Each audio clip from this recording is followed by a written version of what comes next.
Today, 6th April, even as I make this program, rumors are circulating in the Middle East and in the United States of a major retaliatory strike being prepared by Iran against Israel. There's even reports that the Iranians have warned the United States to step aside, not to interfere in this strike when it comes, and that the United States, for its part, has assured the Iranians that it had no part at all in the attack on the consular building, the Iranian consular building by Israel in Damascus. Well, these are the reports, these are the rumors. So far, no strike has taken place. We'll just have to wait and see whether it happens. If it does, if it happens over the course of the day, then of course I will have to cover it in my program tomorrow. Everybody, as I said, is on tenterhooks. We're all waiting to see whether these rumors are true and what it is exactly that the Iranians intend to do. In the meantime, the conflict in Ukraine continues, and I'm going to start this program with a brief roundup of the military news, such as I can glean it from the various, not always consistent, in fact, often very confusing and contradictory reports that occasionally circulate about the situation in Ukraine. So let's first of all begin by saying that apparently over the course of this morning, early this morning, there has been another big missile and drone strike, combined missile and drone strike by the Russians across Ukraine. At least that is what some reports are saying. I have to say, if this is true, then it appears to have happened in a somewhat more low-key way than some of the other big missile and drone strikes. And at least for the moment, I'm not getting a huge amount of news about what has happened. But anyway, those are the reports. Allegedly, Nikolaev, the port town and shipbuilding center, it used to be a major shipbuilding center during the time of the Soviet Union, east of Odessa, on the Dnieper River. Nikolaev supposedly has been a major target of this missile strike. Kharkiv also has again been heavily attacked by Russian missiles.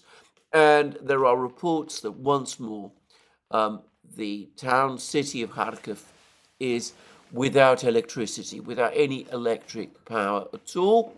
Electric power comes on and off in Kharkiv now at increasingly irregular occasions. It is transmitted, it seems, to Kharkiv from the Ukrainian energy system in the west, and obviously that power flow can be interrupted and stopped by the Russians at any time. Anyway, I am going to return, I suspect, to the missile strike, this latest missile strike tomorrow. We'll get more information, no doubt, over the course of tomorrow as to what exactly has been happening in terms of this missile strike. Now, the Ukrainians have taken action of their own. There's been more shelling of Belgorod city in Russia using multiple launch rocket systems, apparently Vampires again, Czech-built Vampires.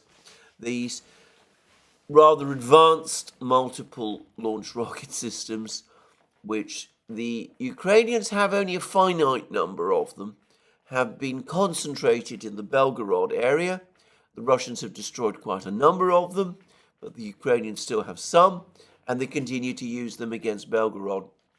I find this, again, another example of the enormous mismatch in power between the Russians and the Ukrainians launching their strikes against Belgorod without, it seems, achieving very much. Well, I say that, people of course die, damage is done, but overall the life of Belgorod is able to continue. The Russians, by contrast, launched their far more powerful strikes, and we hear that Kharkiv is without electric power.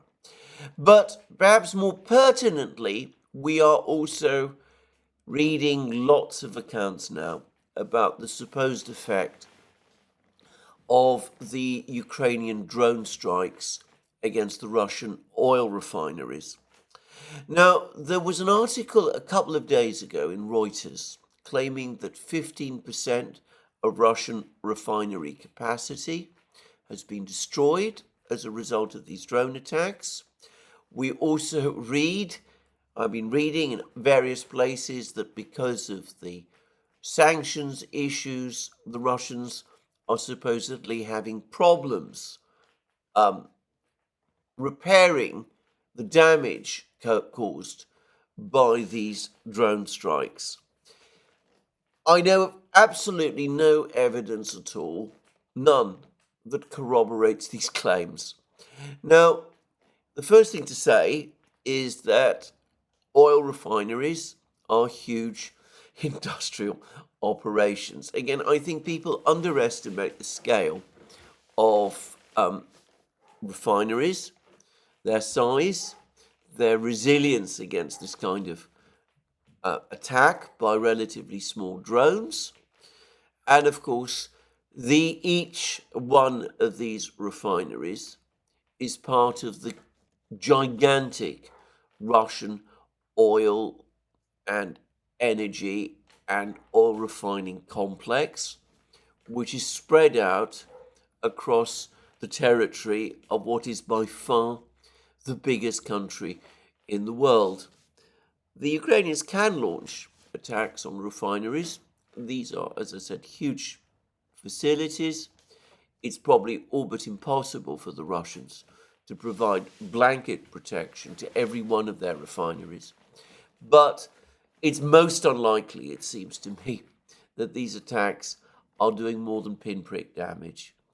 If 15% of Russian refinery capacity had actually been affected at a time when the Russian economy is growing at an exceptionally fast pace, one would expect there to be some signs of stress on the Russian domestic diesel and petrol markets.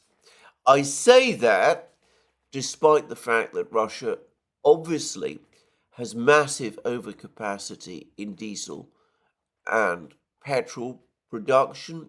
It does export some refined products, some refined oil products, but much of this production, as I said, is committed to domestic use. But whatever, even allowing for that very great capacity, as I said, if oil and diesel, petrol and diesel were becoming into short supply because of such a steep reduction in refining capacity, by now there would be some signs of shortages, particularly in some areas. Russian refineries provide oil and diesel to the local economies where they're located, and there would be some sign of it, and there would be some sign in terms of an uptick in prices. I've not seen anything of this kind up to now.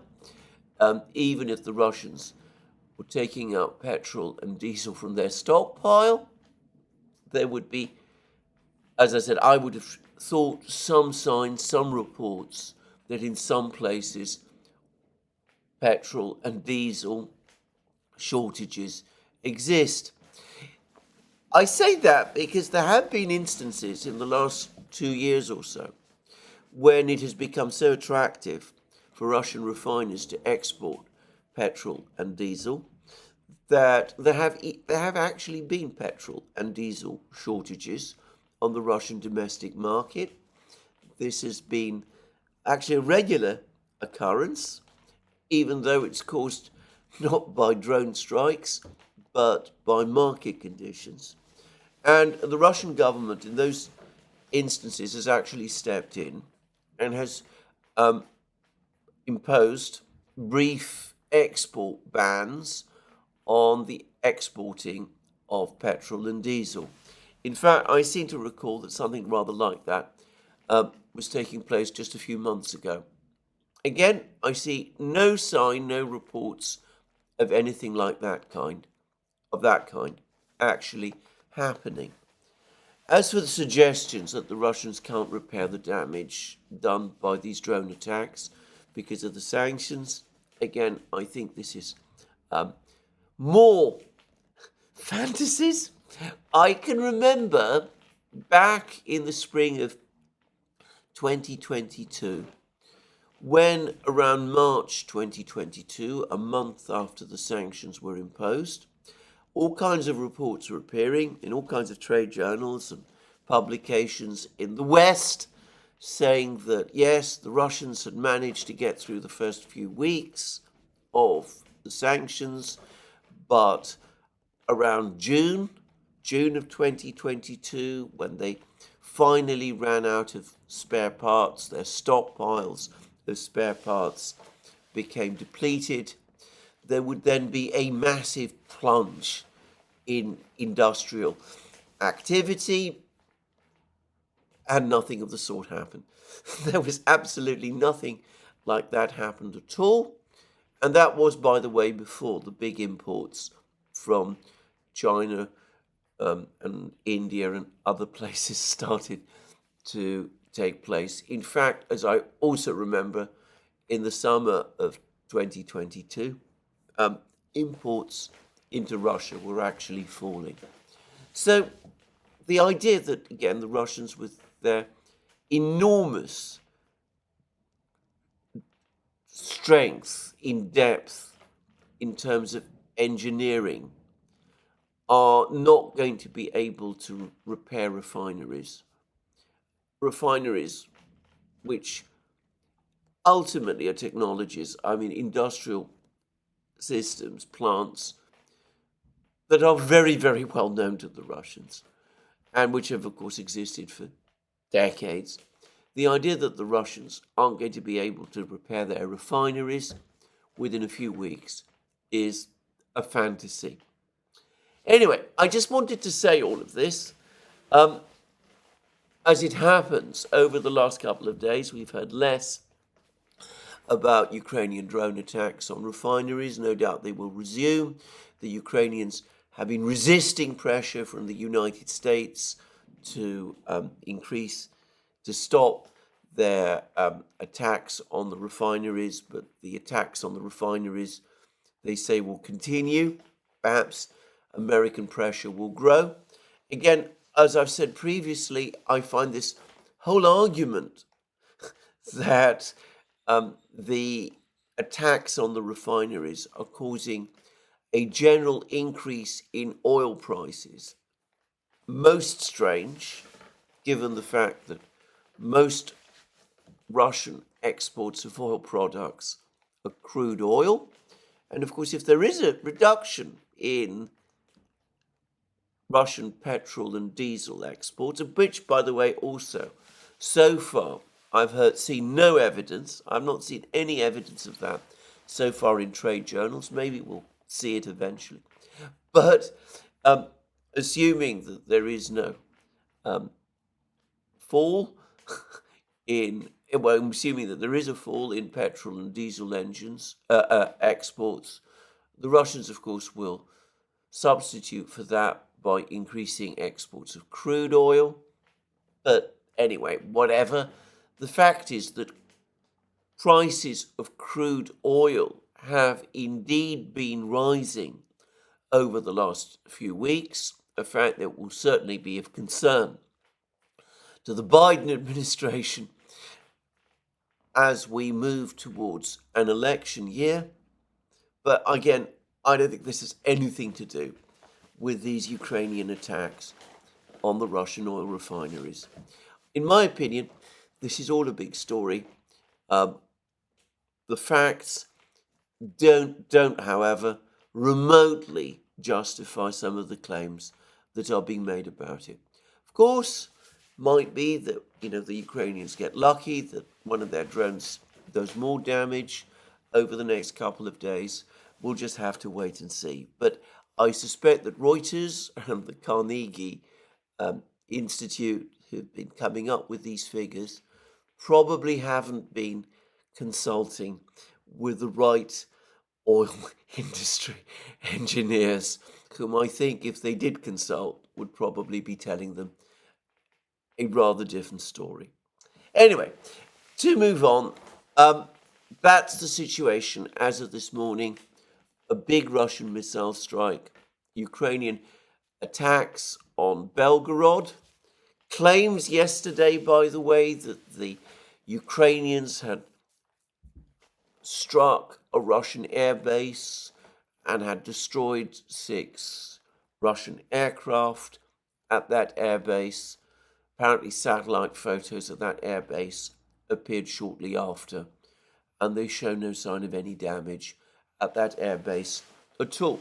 But anyway, Russian missile strike, Ukrainian shelling of Belgorod. That's about it in terms of missile and drone strikes by each side against the other. For the moment, we don't have a huge amount of news about this Russian missile strike. Kharkiv apparently again out of electric power, but the effect on the rest of Ukraine difficult to estimate at the present time.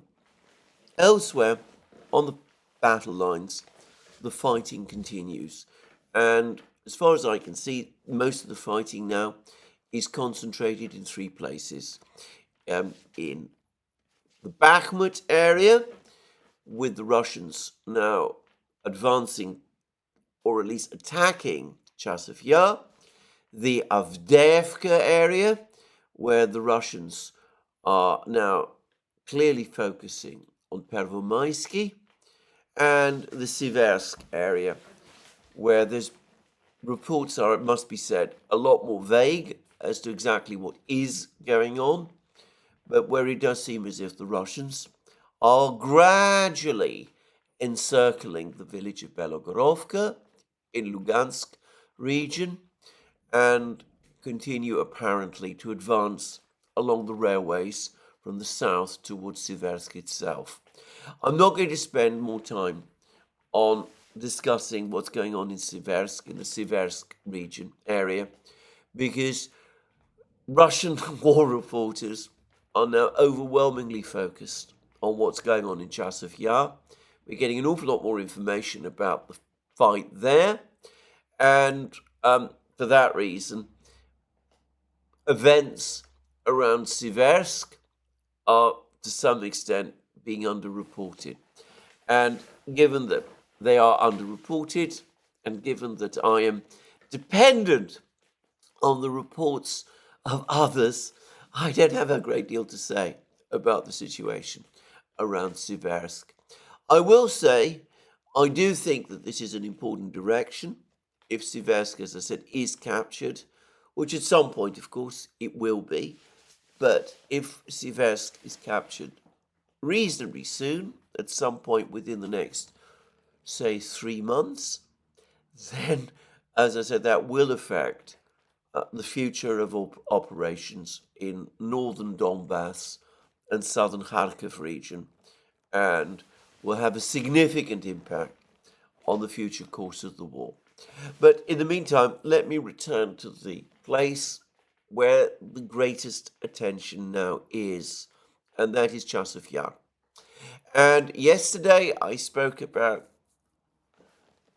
what looked like a lightning attack by what I now think must have been a special forces group. In 8, now people are saying 10 light vehicles, 1 vehicle peeled off from the rest of the group and entered Chasov Yar from the south in the area where the high-rise buildings are. The other group moved further north. There's some claims that only Two of the light vehicles carried infantry, and the rest didn't. I find that most unlikely, actually. But anyway, they apparently landed in a forested area. And we've been getting an awful lot more reports since that lightning attack, of which we know a great deal, because we have drone footage.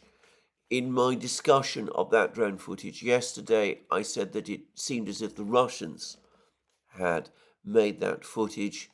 It is now confirmed that this footage of this drone attack, of this light attack with light vehicles, that it was made by the Ukrainians, by a Ukrainian drone. Anyway, the long and the short of it is that it's quite clear to me that that special forces attack, both in the forested area and in the southern building in Chasov Yar, were clearly intended to seize a particular position. In other words, it was a spearhead of a further infantry assault. It's inconceivable that the Russians would position 7 men in a building in Chasov Yar and then just leave them there to be captured or killed by the Ukrainians. This isn't at all how the Russians have conducted military operations in Ukraine up to this point. Anyway, it's clear to me that at some point over the course of yesterday, and probably during the night, the spearhead was reinforced. And all of this morning, we've been getting more reports that the Russians do seem to be occupying at least a building or buildings in the southern part of Chasov Yar. This is the area where the high-rises are. That they've occupied the forested area to the northeast of Chasov Yar. That's where the main force from this lightning attack landed. There's some reports that they're trying to capture an area of cottages to the north of Chasov Yar. And there's also a large number of reports that they are advancing westwards from Ivanivska, the village the Russians called Krasnoye, in the south, and that they're preparing to attack Chasov Yar, or to be more precise, this outlying eastern suburb of Chasov Yar, east of the canal, from the south as well. So we can see a typical Russian pincer formation starting to form. The Russians occupying territory to the north, east of Chasov Yar. They're already positioned immediately to the east of Chasov Yar, and they're advancing on Chasov Yar from the south. All those reports about vast, intricate minefields that the Ukrainians supposedly laid in front of Chasov Yar, which would slow down the Russian advance, I'm now starting to doubt.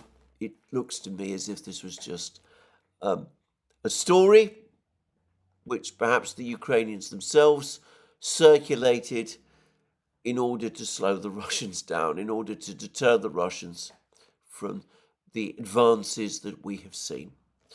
And even as all of this is happening, the Russians continuing to bomb Chasov Yar, both the eastern suburb, the micro-district, as I'm going to refer to it, east of the canal, and the main town to the west of the canal.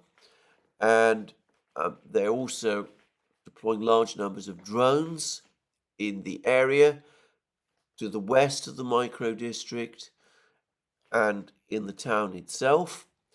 And I'm getting the sense that they're trying to prevent supplies reaching the troops, the Ukrainian troops, in the micro-district, and that they're also having little in the way, they're encountering little in the way of work by Ukraine's air defenses as they press home this attack on the micro-district, which does seem to me to be a preparation for the main advance on the main part of Chasov Yar beyond the canal. And it's been suggested by people like Dima and others that the advance from Ivanivska, Krasnoye, as I said, as the Russians call it, is also intended to reach the canal and might provide a good place to cross the canal well south of Chasov Yar itself. The Russians might be able to establish pontoon bridges and all that kind of thing, or whatever kind of bridge that they need in this area, and they can then move their forces west of the canal and again attack Chasov Yar, the main part of Chasov Yar, from the south. So, one way or the other, it does look as if the Battle of Chasov Yar is now well underway. It started faster than many anticipated, certainly than I anticipated. The Russians seem to be moving more quickly, and for the moment, based on what you are getting from the reports from the front lines, you might be excused for thinking that this is the main front of the Russian attack. Perhaps it is.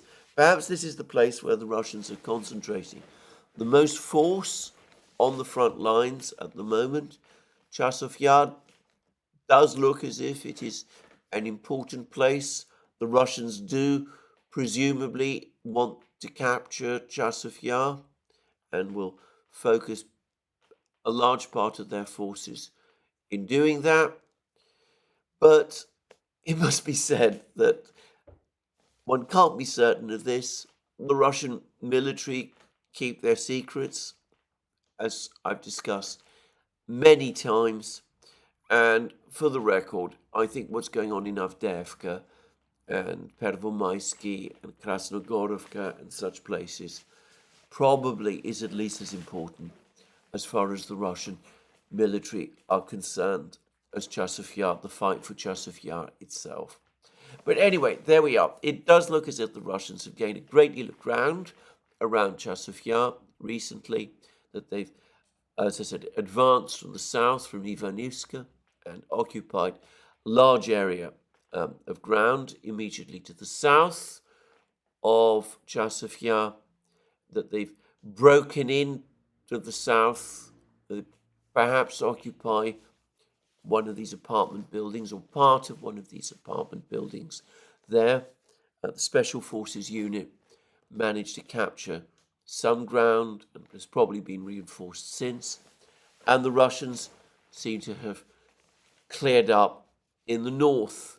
And incidentally, there's more reports, again, difficult to be fully precise about these, but more reports that the Russians have gained more control of Bogdanovka, that they've gained more ground in Bogdanovka.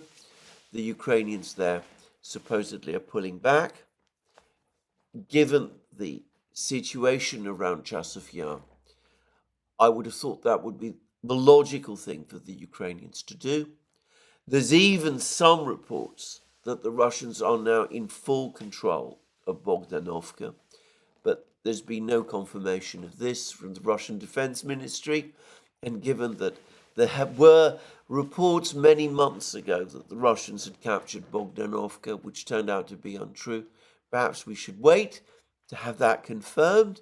But anyway, it does look as if both in Bogdanovka and further south in the areas around Klishevka and Andreevka, the Ukrainians are pulling back and are retreating, and that the Russians are gaining more and more ground there.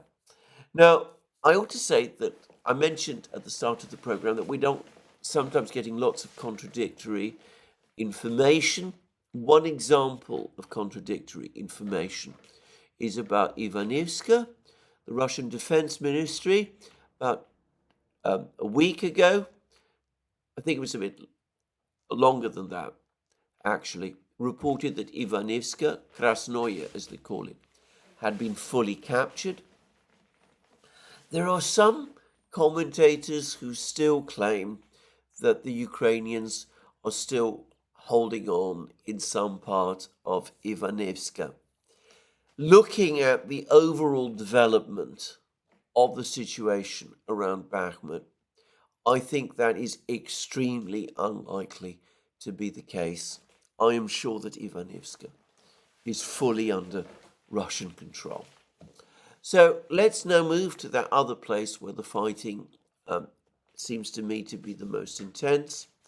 And this is, of course, the area around Avdiivka.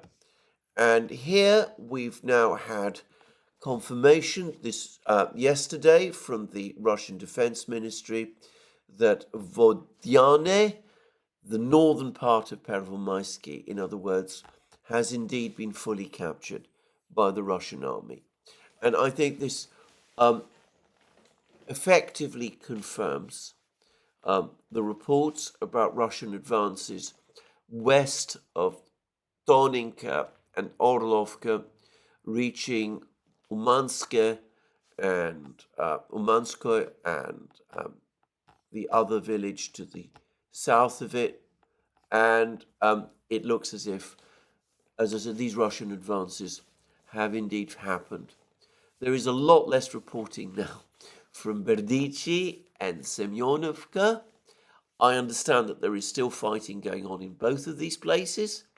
The Ukrainians continue to try to cling on to these positions. It seems unwise that they would, but there are reports that the Russians have gradually captured more of Semyonovka, and as I said, one way or the other, eventually Berdichi will fall, as well as Semyonovka. But the main focus of the Russians now is clearly Pervomaisky. Now, a few days ago, about 2 or 3 days ago, the Ukrainians did launch a counterattack to try to push the Russians back from Vyodanoye, as I said, the northern part of Pervomaisky, Vodyane rather. And that attack, by all accounts, had been repelled. But there are also some reports that alongside that attack, the attempt to try to push the Russians back from Vodyane, the attack which failed, that the Ukrainians also launched an attack towards the village of Nivolskoye, which the Russians captured about 3 weeks ago, south of Pervomaisky, between Krasnogorovka and Pervomaisky. There are some reports that this attack, this counterattack by the Ukrainians, was more successful, that the Ukrainians have re-entered Nivolskoye, and there's even some claims that they've actually recaptured Nivolskoye. Now, it's not impossible. It is very consistent with the practice of Zelensky and Syrsky to try to counterattack when their positions are coming under increasing challenge. But I have to say, I haven't seen any confirmation of this, and if the Ukrainians have counterattacked and either recaptured part of Nivolskoye or all of Nivolskoye, then with Pervomaisky increasingly certain to fall, the Ukrainians again are risking creating another cauldron for themselves, this time around Nivolskoye. It seems to me, again, yet another example of the Ukrainians trying to regain what is in effect lost ground. Now, I want to stress, I don't know that that is necessarily true. There's been no pictures so far of the Ukrainians in Nivolskoye. It might turn out that this is just another story. But anyway, it is not inconceivable. there's been a lot more fighting in Krasnogorovka. Now, a couple of days ago, there were claims that the Russians had been pushed out of Krasnogorovka, this town to the south of Pervomaisky.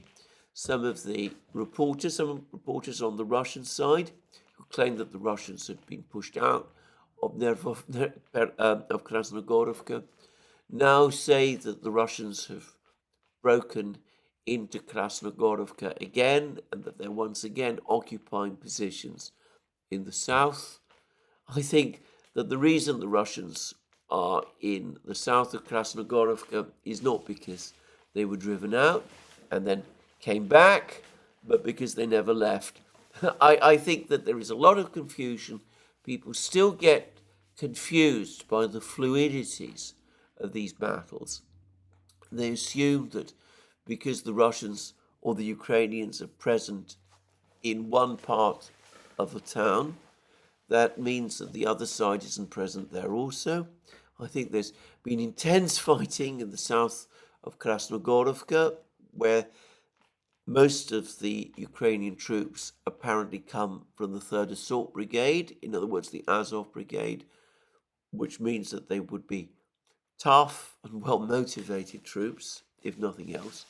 So it's understandable that the fighting here is intense, but it seems to me that the facts do not support claims that the Russians first withdrew and then recaptured positions in the south of Krasnogorovka. I'm going to say that the same is also true of Sinkovka near Kupiansk. There were again claims that the Russians had been pushed out of Sinkovka. Latest claims now say that they again control half or even more than half of Sinkovka. I think that the Russians never left Sinkovka, that they've always been there, and that the fighting there basically is static, that in fact neither side has been making any serious attempts to drive out the other. But anyway, that's another story. Anyway, there's been very heavy Russian attacks on Krasnogorovka over the last couple of hours.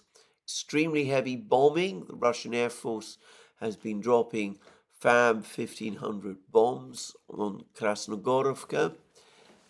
If the fighting in Krasnogorovka is as intense as it appears to be, and if the Russians are indeed now trying to break into Krasnogorovka from the east, as I expect they are, then that makes me a little skeptical that they have indeed lost control of Novoskoye further to the north. But anyway, we will no doubt get more clarification of all of this fairly soon. The big event, which I think is coming in this area, is the Russian attack on the remaining Ukrainian positions in Pervomaisky. And here I ought to say that with the Russians in control of Vodyane, the northern part of Pervomaisky, the Ukrainian position is critical. The Ukrainians are already largely encircled, and the fate of Ukrainian troops trying to defend themselves in Pervomaisky is likely to be very grim. Further south, more reports of further Russian advances in Georgievka. Some reports that the Russians now control the entirety of this village, which would suggest significant progress towards Kurakhovo. And also more reports that the Russians have been tightening the ring around the Ukrainian troops who are still clinging on to the western outskirts of the village of Novomikhailivka. But a report this morning that the Ukrainians have finally started again to pull out of this, of Novomikhailivka, that they are retreating to the village immediately to the west, another village called Paraskovivka, so I understand. From the maps, it looks like a very small place. But anyway, a battle at Novomikhailivka, which again the Ukrainians have extended through counterattacks and by sending reinforcements, which has achieved nothing materially for them, but which probably at some point within the next couple of days or week or so will finally come to an end. And with the Russians advancing in Georgievka, that, it seems to me, is all but a certainty now. So, once again, all the evidence pointing to Russian advances, major significant Russian advance in central Donbass, whereas I said the main fighting, to be very clear, has always been, apart from that brief period in the summer when the Ukrainians launched their disastrous summer offensive. But the Russians, anyway, steadily now clearing the remaining fortified towns and villages that the Ukrainians still have in Donbass. We're starting, I think, to see the beginning of the last chapter in this long battle for Donbass, which began in April 2022. Now, there have been more reports of more deliveries of weapons by the Russians to their forces. There's reports that the Russians have now delivered a further batch of Sukhoi 34 ground strike aircraft. This is what the TASS reports it. This year's first batch of Sukhoi 34 frontline bombers was transferred to the Russian Aerospace Forces as part of the execution of a state defense order. The aircraft were manufactured at the Novosibirsk aviation plant. After completing the entire complex of factory tests, the aircraft was sent to the customer. And then we go on to read, all aviation plants involved in the execution of state defense orders are not slowing down their production rates. With the first batch of Sukhoi 34 frontline bombers, we have started delivering aircraft within the framework of the current year's production program. The Novosibirsk plant is confidently performing the tasks assigned to it. The workers at the plant understand how important our technology is today. And then Rostec, the umbrella organization which covers most of the Russian military-industrial complex, went on to say that the Novosibirsk plant is awaiting a new stage of upgrades and technical re-equipment of production.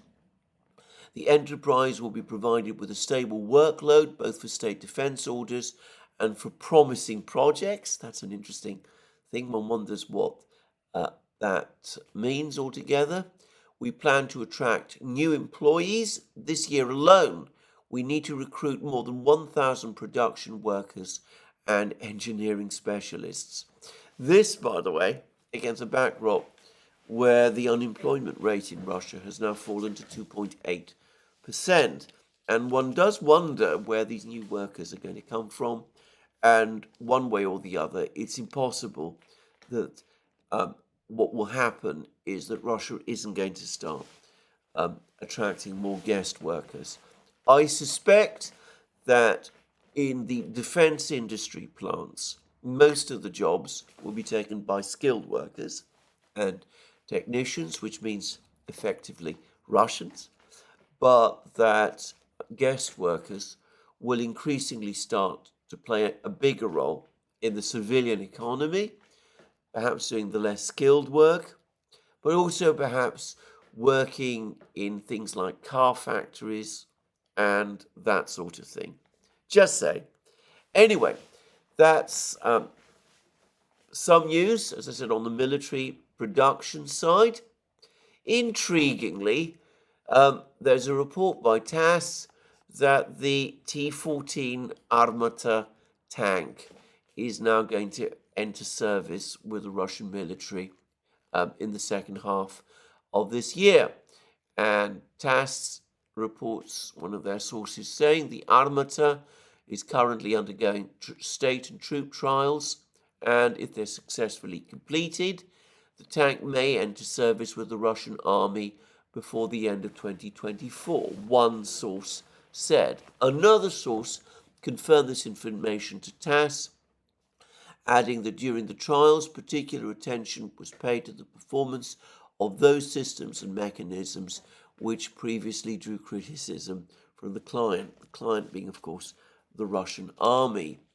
And I suspect that this report, the fact that it's appeared now in TASS, which is, after all, Russia's official news agency, is a steer that the Armata, the T-14, the tank part of the Armata, is indeed about to enter service. This machine has had a very protracted development indeed. The first prototypes were put on display in a parade on Red Square way back in 2015. I think it's fairly clear now that those were, if not exactly mock-ups, that the product, the Armata at that time, was far from as advanced in its development as the Russian defense industry said. And it's also clear as well that there were an awful lot of teething problems that needed to be sorted out, which is completely unsurprising in such a complex and entirely new vehicle. And I would add also that I suspect that here the sanctions have played a role, not so much the sanctions that have been imposed, that were imposed in 2022, but rather the first wave of sanctions imposed against Russia in 2014. I suspect that the Russian Defense Ministry gave clear instructions that all equipment that would be used, or the electronic equipment that would be used on the Armata, needed to use Russian components, and it probably took a long time for some of these to be developed, and that probably slowed down development of the tank even later. There's been lots of derision and commentary and ridicule about the Armata vehicle. All I would say, again, is that somebody who has had some experience in industrial matters, I find it entirely unsurprising that such an innovative vehicle has taken a long time for all its bugs to be sorted out. And if it really is entering service now, a 10-year development period doesn't seem to me to be excessively long for a vehicle of this kind. Can I say again, if you really want to get a sense of what the Armata is and what it does and how it works, the best book on the subject is by the indispensable Jim Kinnair. Anyway, that's all I'm going to say about the situation on the battlefronts today. We have had another article, this time in the Washington Post, which also straightforwardly admits that the war in Ukraine is now being lost. And it comes with the rather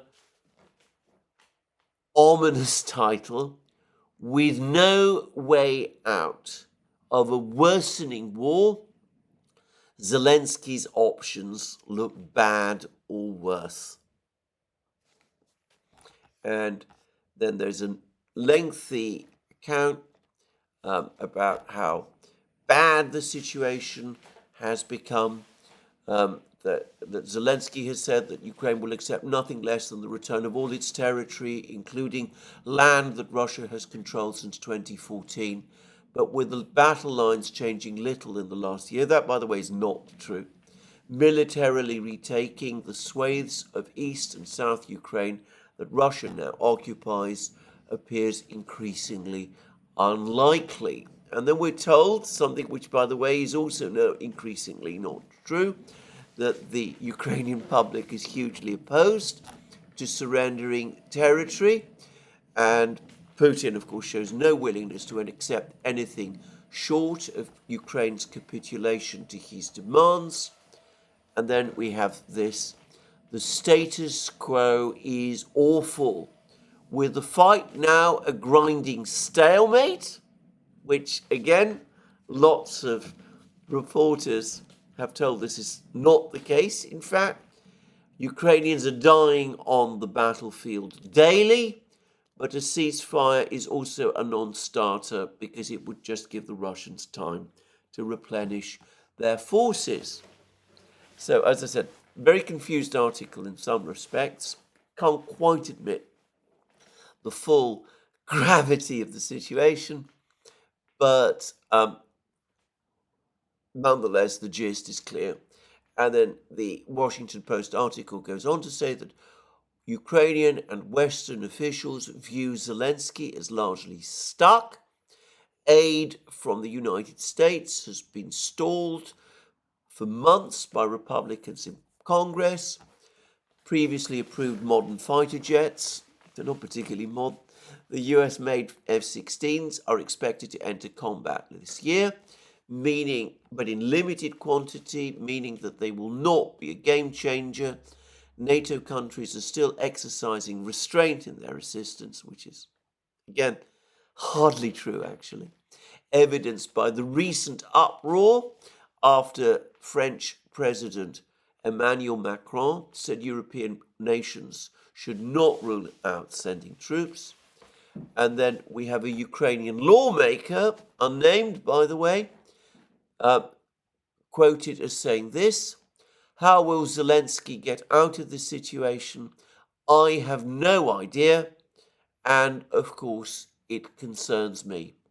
And we're told that other officials and diplomats interviewed for this article spoke on the condition of anonymity, to be candid about the highly sensitive politics, and all of them essentially said the same thing.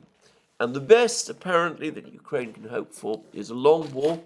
Talk of it going on for 10 years. I mean, I don't myself see how it can go on for 10 years. And concerns expressed also that without the elections, which were due to have happened in March, the Russians are going to increasingly say that Zelensky is an illegitimate president. And we have another lawmaker, perhaps the same Ukrainian lawmaker, saying that talk about returning to the 1991 borders. Smart people know that's not realistic. The political leadership need to adjust their rhetoric at some point. Pessimism about Ukraine's battlefield chances has increased as Russian forces have regained the initiative on the battlefield, largely because Ukrainians are short on troops and ammunition. And then there's a discussion about the ammunition crisis. There's admissions that there's very little that can be done to solve it, that the Ukrainians are now bracing for the possibility that aid from the United States could be cut off. There's reports that Mike Johnson, the Speaker, might put a vote on aid for Ukraine to the House of Representatives next week, but it is expected to face revisions, such as perhaps providing the money as a loan, which would add to Ukraine's already huge debt. And then the article correctly says, even if the aid is approved, the delay has sent a clear signal that future assistance is not guaranteed, especially with the US presidential election this year. And officials also worry that Europe lacks the production capacity to compensate for a US shortfall, especially in artillery and air defense ammunition. And we're then told that Ukraine is prioritizing domestic production, but so far makes only a small fraction of its needs. Russian forces are now firing 6 times as much as the Ukrainians along the front line. And it goes on in that way, and it says that Ukrainian strikes deep into Russia, targeting military infrastructure and logistics, such as oil depots, have increased, but Kiev's forces are still under pressure along the front line and have been pushed backwards. Anyway, another article, in other words, in the Washington Post, admitting that the war is being lost, and also admitting that Ukraine cannot recruit the number of men it needs to keep its army under strength. And that obviously is something that the West can't help with. And the Russians, for their part, continuing to get stronger. We've seen that they've now supplied themselves with more Sukhoi 34s. And there's a report in Russia saying that the total number of forces in the zone of the special military operation will indeed be 600,000 in May, which I suspect means that the Russians probably now do outnumber the Ukrainians on the battlefronts. Well, there we are. Now, I ought to say that the Chinese have been watching all this situation with intense attention, and there's been a rather interesting comment in the Chinese media, which basically says that the United States is in effect bogged down in Ukraine. It says that the United States knows that the situation in Gaza and in Ukraine is now impossible for the United States, and that the result is that with the United States unable to resolve the problems in those two regions, the United States cannot afford to start a new conflict elsewhere in the South China Sea or in Taiwan. And this is the direct quote from the Chinese media. Frankly speaking, everyone knows, this is in Global Times, that nowadays the United States is deeply trapped in the conflicts in both Gaza and Ukraine. It's crystal clear that Washington cannot afford a deteriorating situation in the Taiwan Straits or to foot the bill for forces which are making waves for Taiwan independence. That's why President Biden made his no support for Taiwan independence promise again in his call to President Xi Jinping. So there we go. Those who assumed that the effect of the war would be to weaken Russia and deter China, we see that the Chinese media, on the contrary, said that the situation is turning out in Ukraine in their favor, that it is the United States that is becoming weaker and which is, as the Chinese say, trapped in Ukraine.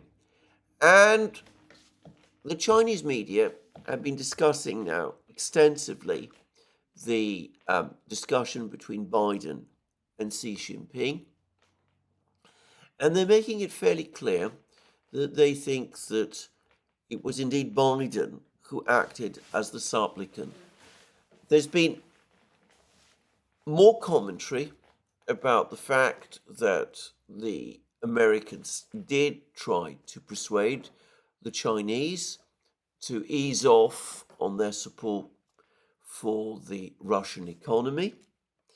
And a commentary in the Chinese media in the Global Times says the following: Regarding the Ukraine crisis, the spokesman for the Chinese Foreign Ministry said that China's position is consistent, clear, and transparent. There is a danger that this crisis will worsen and escalate. We should push for de-escalation and end this war through negotiations, not armed conflict. China is not the creator or party to the Ukraine crisis and has not provided lethal weapons and equipment to any party in the conflict. We have not and will not do anything to profit from it.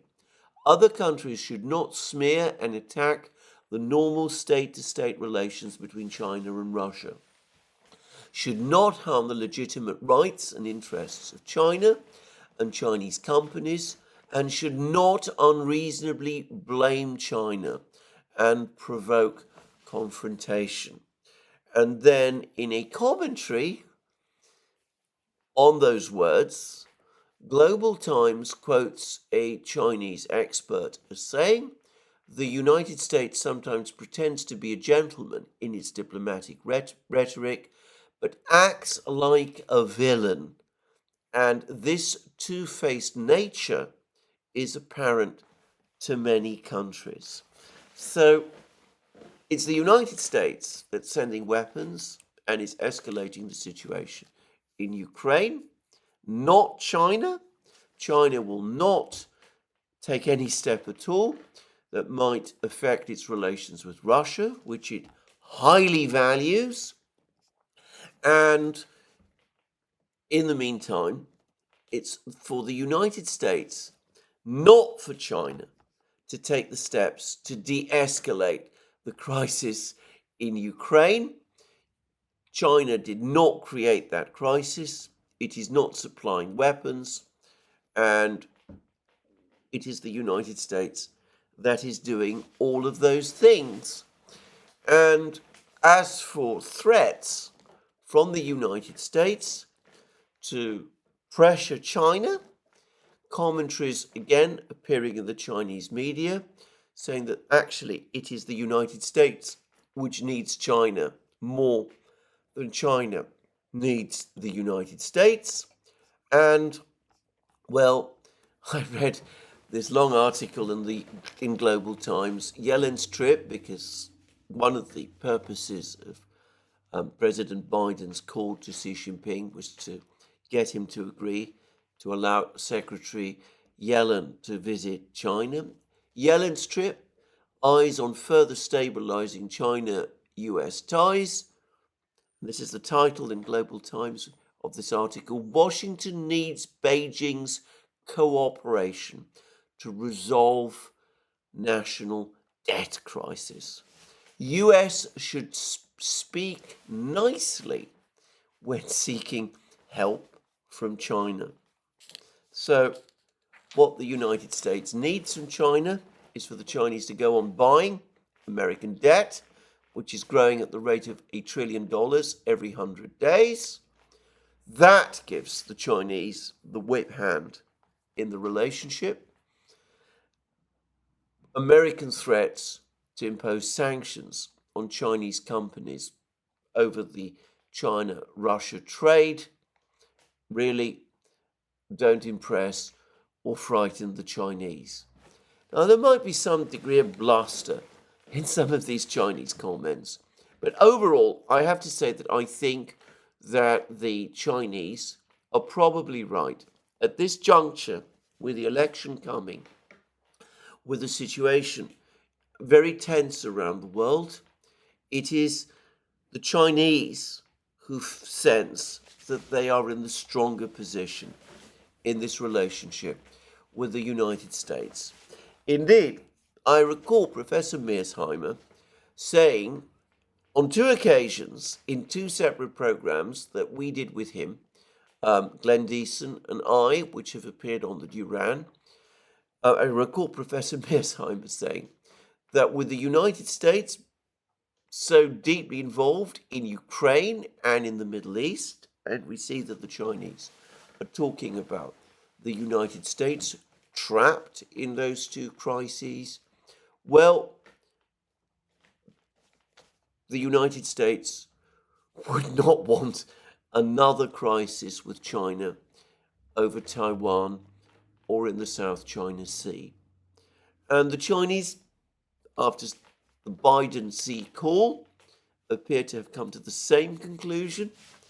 They've seen requests from the United States, and we know from the Financial Times that Secretary Yellen made the same request also when she was in Beijing, requests from the United States to China to reduce its economic relationship with Russia are being construed by the Chinese as a sign that the Americans are in trouble in Ukraine. And far from agreeing to do that, the Chinese, entirely understandably, are saying to themselves, let's take advantage of it. So that's one thing that has come out very clearly for me from reading the Chinese media today. I should say that when discussing the Biden Sea call, the Chinese media is acknowledging that, in fact, Xi took a stronger line with Biden than he has ever done. And I read commentaries like this: Xi, for the first time, underlined three overarching principles that should guide China-US relations. First, peace must be valued. The two should put a floor of no conflict and no confrontation under the relationship. Second, stability must be prioritized. The two sides should refrain from setting the relationship back, provoking incidents or crossing lines. We know that Xi Jinping has said that for China, Taiwan is the first and most important red line that mustn't be crossed. And third, credibility, which must be upheld. The two sides should honor their commitments to each other with action. And this despite the fact, and of course, Xi also lectured Biden that the situation in some ways is deteriorating. And again, the Chinese media say that for the first time, Xi actually used the term negative factors in a conversation with Biden. He spoke about the negative factors in the relationship growing, and that the term negative factors appears for the first time in the readout of the Chinese side on summits or dialogues between Xi and Biden. It shows the divergences that the US has created or magnified have grown to a degree that demands public acknowledgement and serious consideration. So it looks as if Xi actually took a harder line with the Americans than he has ever done before in his discussion with Biden, and it's a reflection of the fact that the Chinese sense that with the twin crises in Ukraine and Gaza, the United States is distracted and tied down. Well, let's now turn to the situation in the Middle East. Again, I said in my program yesterday that I would discuss the so-called ultimatum that President Biden has allegedly made to Prime Minister Netanyahu. And I think it's worthwhile actually reading out the readout of the White House readout of the telephone conversation between Biden and Netanyahu, which took place 2 days ago. President Biden spoke by telephone with Prime Minister Netanyahu. The two leaders discussed the situation in Gaza. President Biden emphasized that the strikes on humanitarian workers and the overall humanitarian situation are unacceptable. He made clear the need for Israel to announce and implement a series of specific, concrete, and measurable steps to address civilian harm, humanitarian suffering, and the safety of aid workers. He made clear that US policy with respect to Gaza will be determined by our assessment of Israel's immediate action on these steps. He underscored that an immediate ceasefire is essential to stabilize and improve the humanitarian situation and protect innocent civilians. And he urged the Prime Minister to empower his negotiators to conclude a deal without delay to bring the hostages home. The two leaders also discussed public Iranian threats against Israel and the Israeli people. President Biden made clear that the United States strongly supports Israel in the face of those threats. Now, this is a very carefully worded readout. It gives the impression of saying an awful lot more than it actually does. Let's go back to those words. He made clear the need for Israel to announce and implement a series of specific, concrete, and measurable steps to address civilian harm, humanitarian suffering, and the safety of aid workers. He made clear that US policy with respect to Gaza will be determined by our assessment of Israel's immediate actions on these steps. He underscored that an immediate ceasefire is essential to stabilize and improve the humanitarian situation and protect innocent civilians. And he urged the Prime Minister to empower his negotiators to conclude a deal without delay to bring the hostages home. Now, that looks on its face as if it's telling Netanyahu, you must agree to an immediate ceasefire and you must take immediate steps to safeguard civilians and to allow unrestricted humanitarian access. And certainly, that is one way of interpreting those words. But look at these words. He urged the Prime Minister to empower his negotiators to conclude a deal without delay to bring the hostages home. Now, that said directly after the words, Biden, underscored that an immediate ceasefire is essential to stabilize and improve the humanitarian situation and protect innocent civilians.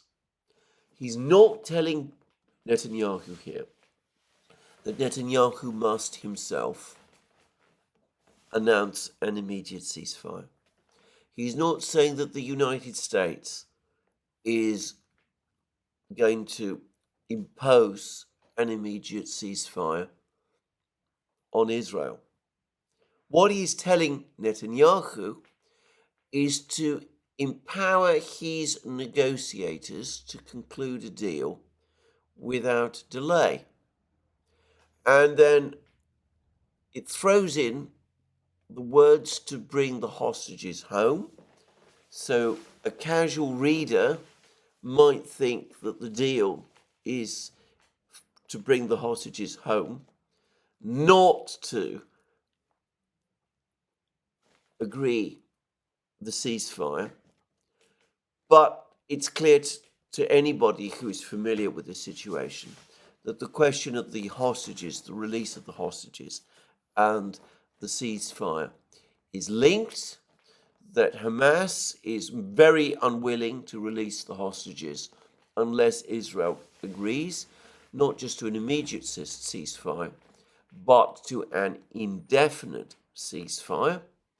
And in effect, these words make the achievement of a ceasefire conditional on an agreement to release the hostages, and that, in effect, therefore passes responsibility for agreeing the ceasefire from Israel onto Hamas. So this is convoluted language. The one thing I have to say that the American government, and I've seen this for a very, very long time, is extremely skilled at. I noticed this previously when passing some of President Obama's statements, but it's also the case that some of the statements that US officials began to publish during the Russiagate crisis were also, shall we say, of this nature. The one thing American officials are extremely good at is drawing up sentences which, when examined carefully,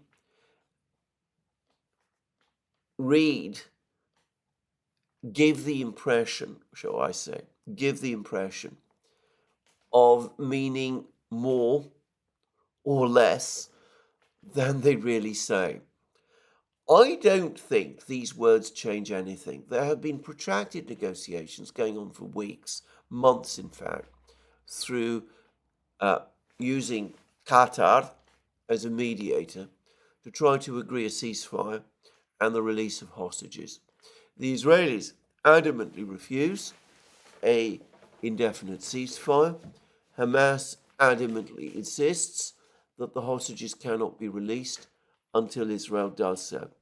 The negotiations have become stuck on this issue.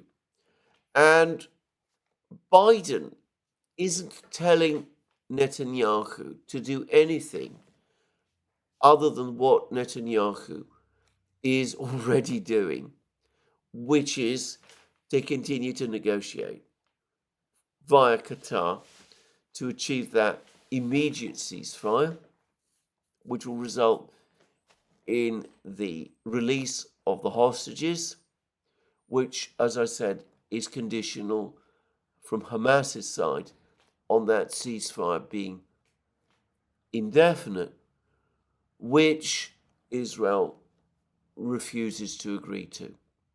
If the readout had said that Biden underscored that an immediate, permanent ceasefire is essential to stabilize and improve the humanitarian situation and protect the innocent civilians, then I would agree that would be a departure from existing policy. But that is not what this readout says. So I don't think that this readout, despite the extremely strong tone, actually changes anything. I think the Biden administration's policy is the same as always. They like to give the impression that they're coming down very hard on Israel without actually doing so. They continue to supply Israel with weapons, aircraft, bombs, shells, all of those things, even as they crank up the rhetoric to make themselves appear more critical. And in fact, if you pass this readout carefully, you see that it's quite likely that American support for Israel is going to be stepped up rather than reduced. There is a crisis between Israel and Iran underway. I discussed that at the start of the program. There are rumors that Iran is about to attack Israel or launch some kind of strike against Israel. The proximate cause of this crisis is an Israeli attack on a consular building, an Iranian consular building in Damascus. And by the way, that is no longer disputed, that it was indeed a consular building. And a consular building in Damascus in which 2 Iranian generals were killed. This reader contains no condemnation or even reference to that act. We read instead that the 2 leaders also discussed public Iranian threats against Israel and the Israeli people. President Biden made clear that the United States strongly supports Israel in the face of those threats. So these threats from Iran are coming out of nowhere, apparently. The attack on the consulate never happened, or at least if it did happen, well, we pretend that it didn't. It looks like there's going to be an Iranian attack on Israel, and Israel can be confident of the US's total support. So that, as I said, might lead to an escalation, an increase in American support for Israel if this Iranian attack comes, rather than to its reduction. With this administration, as with the Obama administration before, it is very, very important to read what they say extremely carefully in order to understand what they're actually about. As I said, the policy remains the same: support Israel, but pretend otherwise. I don't deny that there are some people in the administration who are extremely worried about the collapse of the US position in the Middle East and about the indefinite nature of this conflict in Gaza, the fact that it doesn't seem to be going anywhere fast. I also accept that there are other people within the Democratic Party and in the president's circle who are worried about the collapse of support for him in crucial battleground states and amongst young people in the United States in advance of the presidential election in November. But the way in which the administration as a whole and the president himself are approaching this problem is to assuage these concerns expressed by America's former friends in the Middle East and President Biden's former voters in the United States by pretending to them that the policy has changed when in fact it remains the same. I don't think this is sustainable.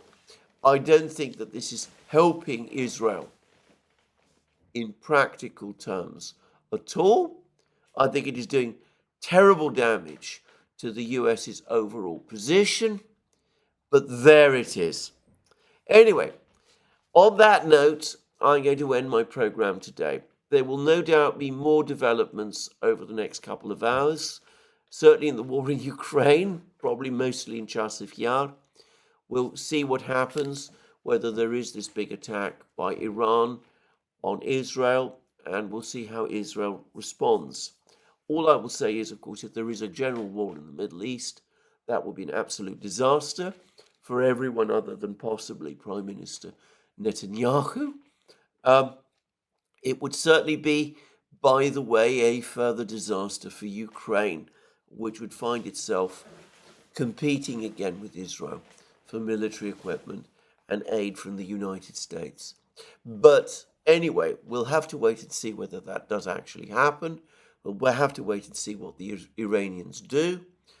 And in the meantime, as I said, this is where I end my program today. To remind you once more, you can find all our videos on our various platforms, Locals, Rumble, and X. You can also support our work via Patreon and Subscribestar. Don't forget to check out our shop, where we often have various promotions and all sorts of amazing things anyway to buy. Amazing things like magic mugs and sweatshirts and t-shirts and hats and hoodies and all sorts of great things. And last but not least, if you've liked this video, please remember to tick the like button and to check your subscription to this channel. That's me for today. More from me soon. Have a very good day.